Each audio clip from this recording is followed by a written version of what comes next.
Okay, so I'm speaking here with Susana Hurlick, who is a career anthropologist and has lived in Havana for 32 years? 36 years. 36 or that's Cuba, is that correct?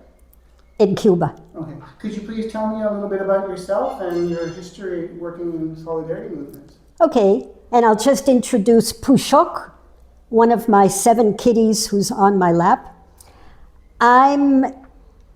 I was born in Boston, and I have dual citizenship, the United States and Canada, although I have always identified more strongly with Canada.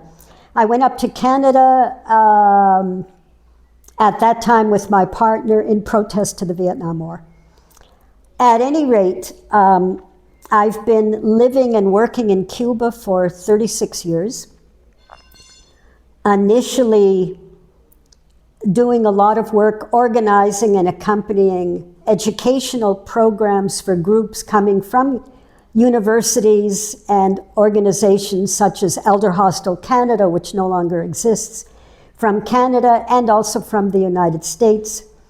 And I also work as an anthropologist here, collaborating with the archaeologists in the eastern part of the country, Baracoa in the province of Guantanamo, where we do a lot of research on the past and present realities of the Taino indigenous people.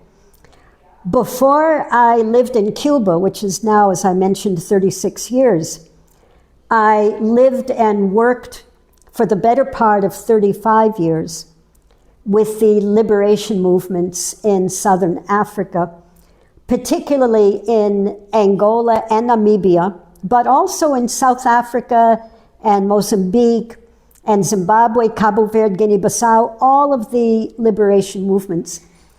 I did my anthropological research on the Hudson's Bay Company in Namibia, which might surprise a lot of Canadians. Hudson's Bay Company in Namibia, that's ours in Canada. I had done a lot of work for many years with northern Native communities in Canada on the role and the history of the Hudson's Bay Company.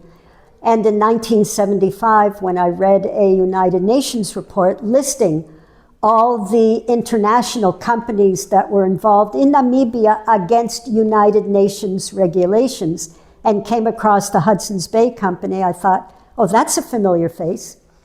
And when I realized that all we knew about it was that tiny paragraph that was in the UN report, I turned that into my PhD research.